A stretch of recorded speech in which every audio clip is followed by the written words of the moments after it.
Welcome. In this video, I will show you how to connect your Bluetooth headphones to your PANASONIC TN-43W70AEZ TV.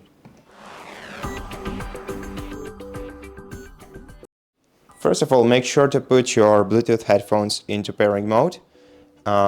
Usually you can do that by holding down some sort of power button or home button on your Bluetooth device until it starts blinking rapidly. However, I cannot tell you exactly how to put your device into pairing mode, your particular one, as each one has its own way to enable it.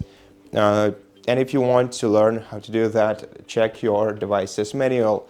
But once your device started blinking rapidly, you're gonna have to go to the settings on your TV.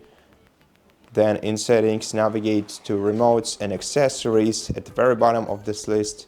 Then select pair accessory, and if your device is in the pairing mode, your TV will automatically find it.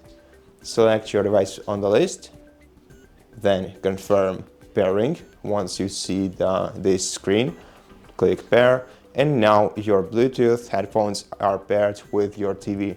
So that's basically it. Thank you for watching this video. If you liked it, please consider subscribing to our channel, leave us a like and a comment below, and I'll see you in the next one.